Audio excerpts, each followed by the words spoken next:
Welcome back to Rams Up, your favorite LA Rams podcast. We are part of the Fans First Sports Network, and you can follow us on YouTube at youtube.com/@RamsUpPodcast. I'm your host, Mark. I'll be joined often by my football guru, Ian, along with a bunch of other friends of the show on occasion. Let's get to it.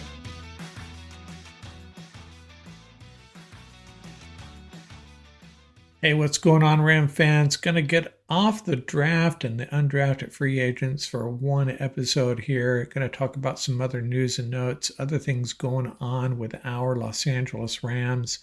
And it is episode 729 on the podcast, and I'm going to talk about a player who wore number 29. And before I start, gotten some pushback on the YouTube channel now and again about, hey, why didn't I talk about this guy? Why didn't I talk about that guy? And in some cases, I have talked about these players 100, perhaps 200, even maybe 300 episodes ago. I kind of try to keep track of that. And also, I don't necessarily talk about, the premier players. I mean, I will eventually get to, man, if I do this long enough, I'll get to every Ram, but probably not going to happen. I like to talk about the guys that maybe we've forgotten about. And in this case, I'm going to do exactly that. I'm not going to talk about Eric Dickerson.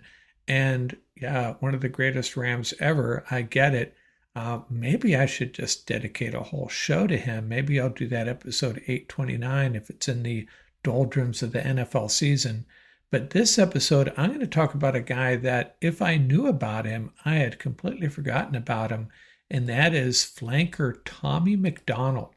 And he came out of Oklahoma, drafted in the third round by the Philadelphia Eagles, spent 7 years with the Eagles, 1 year with the Cowboys, and then came over to the Rams, 2 years with the Rams, played in the Pro Bowl both years, and then moved on to Atlanta and Cleveland.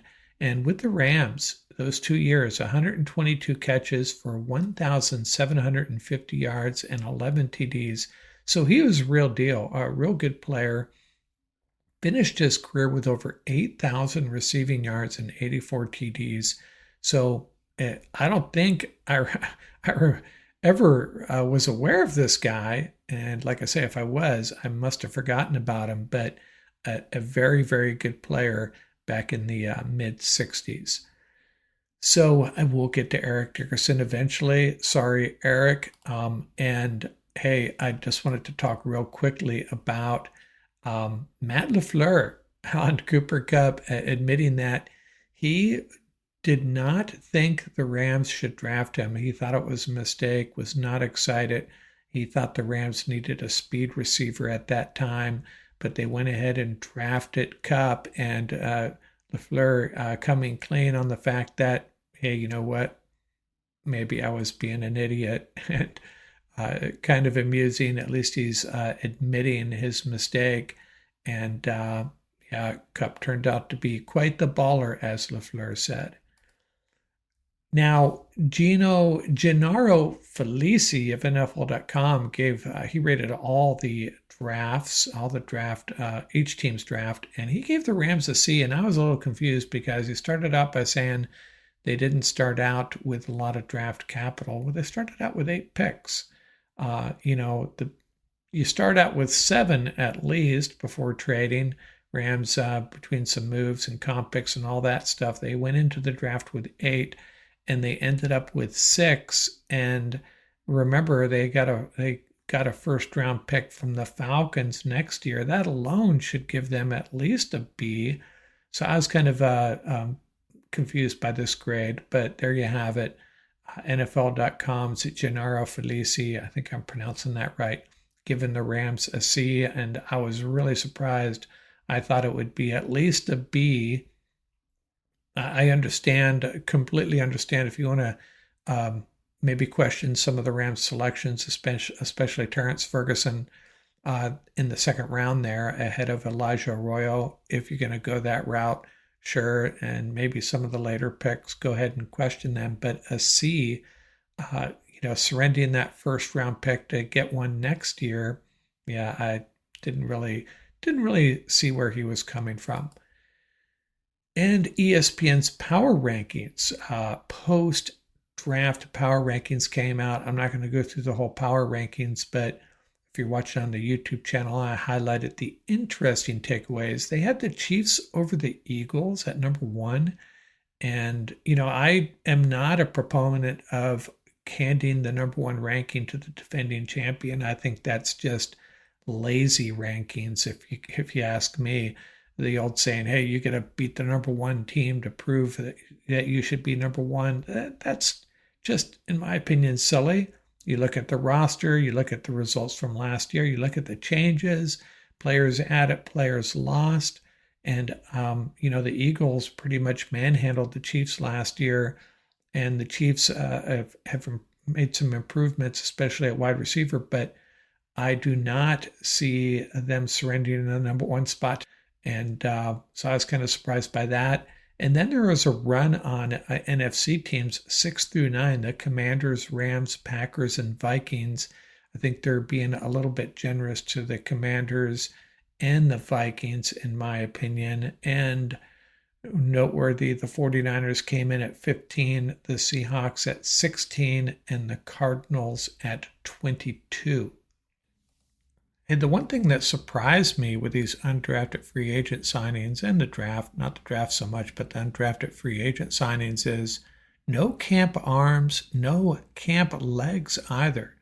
And maybe that's still to come. However, the Rams did sign a wide receiver punt returner, Britton Covey. Now, he's not an undrafted guy. Well, originally undrafted, but he's been in the league a couple of years. 5'8", 173 out of the University of Utah. And he was the NFL's punt return leader in 2023, actually, limited to 5 games in 2024, but did earn himself a Super Bowl ring there with the Eagles, though. And he is, by the way, an Eagle Scout, so another high character guy, apparently. And as a high school quarterback, Britton Covey, 26-0. So the Rams sign him. Now, I'm not calling him, just a camp guy to help with punt returns and special teams. I guess he has a shot at winning a job on this roster, but still surprised the Rams have not added a camp arm or a camp leg. Ethan Evans, Joshua Carty, and no quarterback beyond Stetson Bennett. Hey, the NFL schedule will be released in about a week, Wednesday, May 14th, and we'll be all over that. We'll have a show to talk about the schedule. And as a refresher, the Rams' home opponents, in addition to their divisional opponents, will be the Saints, Bucks, Lions, Texans, and Colts. Their away games, the Panthers, Falcons, Eagles, Jags, Titans, and Ravens, again, in addition to their divisional opponents. And so, yes, that means that the extra game is an away game this year. 9 away games, 8 home games. And I'm going to go out on a limb here and predict that the Rams opener will be on the road, since they do have an extra road game. And I'm guessing it'll be one of those Southern teams. Well, most of their teams are Southern teams, non-divisional opponents. It'll probably be, my guess is the Jags, Titans, or Panthers. And I have to say, this Rams schedule release contest, kind of silly, virtually impossible. Maybe they should back off a little bit and have fans predict maybe their primetime games or the opener in the Week 18 game. Picking the entire schedule, virtually impossible. Maybe make it a smaller prize. Make it a contest that, hey, someone's got a chance to get it right. How about that? Give these fans a chance, Stan, whoever is coming up with this. Not a fan of this schedule contest they run each year. Now, what else I got here? New cornerback in town. So who was reporting this? NFL insider Josina Anderson. This is on Sporting News, saying that the Rams are in the running for the services of Jari Alexander, the great cornerback with the Packers, who could end up getting released, but they have him on the market.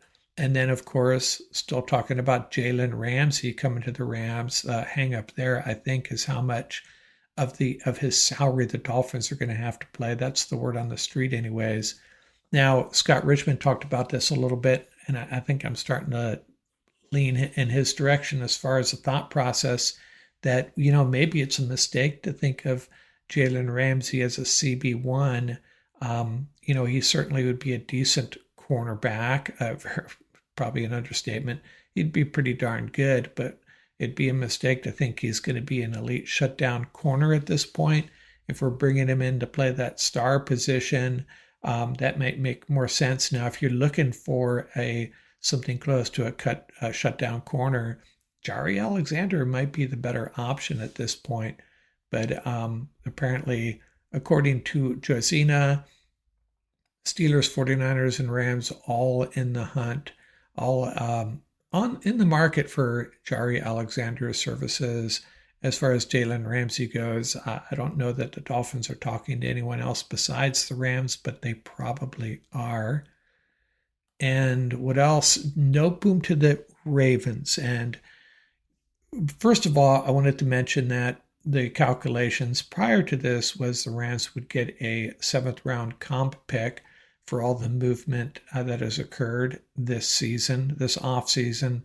Now, Noteboom going to the Ravens, not sure how that would affect the calculations. Potentially, maybe this would improve to a 6th round pick, or maybe 2 7th rounders, maybe nothing at all. I'm not the comp wizard, and I'll leave that to someone else. But I have to say, right now, our backup tackles, that's probably the biggest thing I'm concerned about.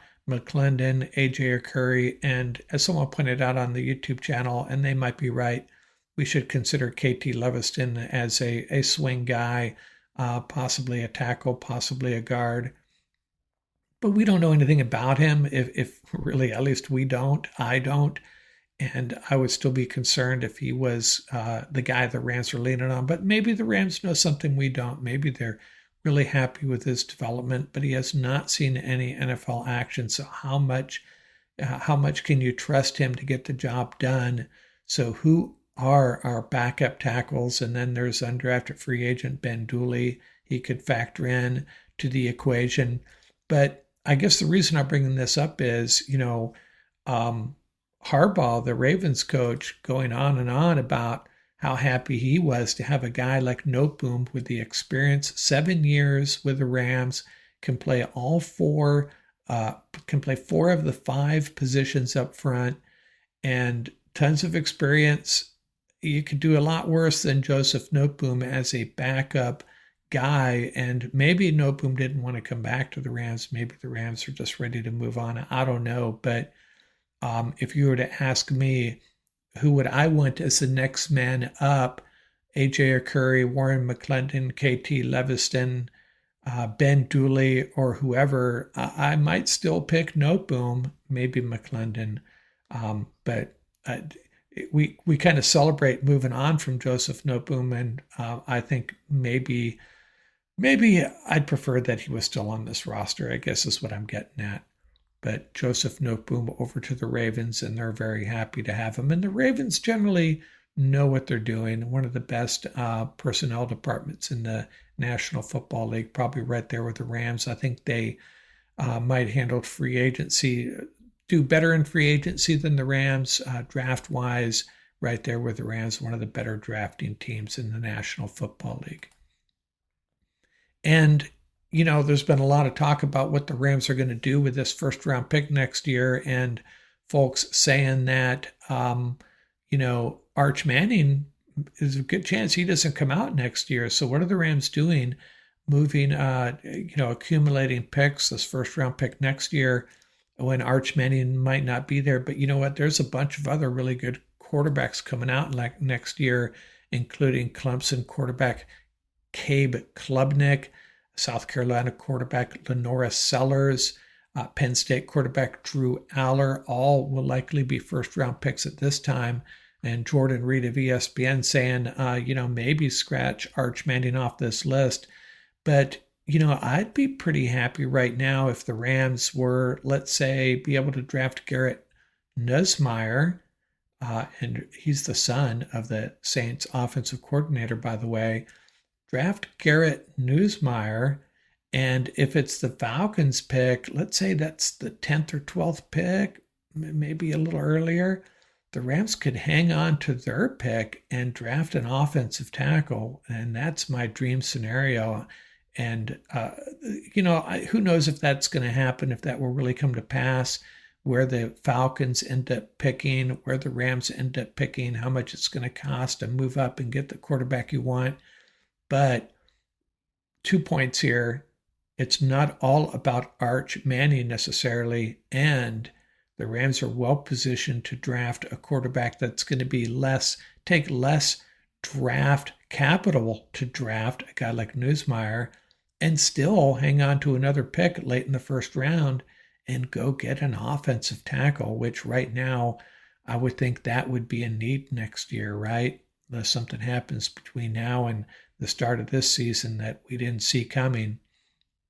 But Nussmeier and an offensive lineman, are they going to wait till another year and then go after Arch Manning? I suppose that's a possibility. Take these 2 first-round picks and trade out and add a pick. Position yourself in the 2027 draft, but then you're back into that playing chicken with Matthew Stafford about what he's going to do. You draft the quarterback next year, kind of puts that to rest. And I think that's what the Rams are doing. If Arch Manning comes out, great, make a run at him. And we don't know much about Arch Manning. He's probably going to be a very, very good NFL quarterback, and he's going to be much more athletic than his uncles and I shouldn't say more athletic than his grandfather, but he's going to be a guy that can, extend plays, run the ball a little bit, and the great arm. But we haven't seen enough of it really, even at the college level, to know that, hey, he's going to be the first pick in the 2026 or 2027 NFL draft.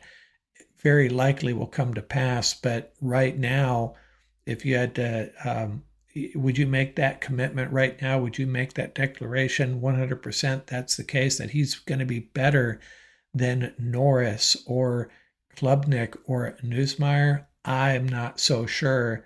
So you go get your quarterback next year. If it's not Arch Manning, so be it. The NFL, there's going to be more than one great NFL quarterback coming out of college in the next couple of years. And if the Rams end up with someone other than Arch Manning, not the end of the world. Let's ride with Nussmeier. That could be what happens.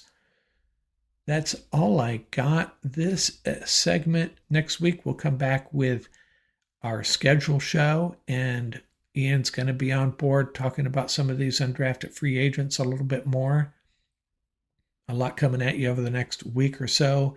The excitement never ends here, and if you're a Rams fan, got through the draft, got through the undrafted free agents at least partly, and now the schedule show coming up. That's going to be a lot of fun, and then on to the camps, preseason, lots of good stuff. It's going to be an exciting summer, and the Rams are rocking to the Super Bowl. It's going to be a lot of fun out here from Rams Up.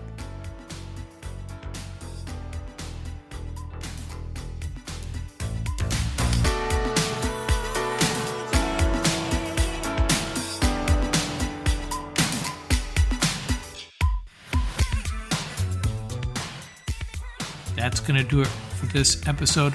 Remember, you can reach us at ramsuppodcast@gmail.com. And don't forget about our YouTube channel. Till next time, keep the horns up, stay safe, and have fun out there.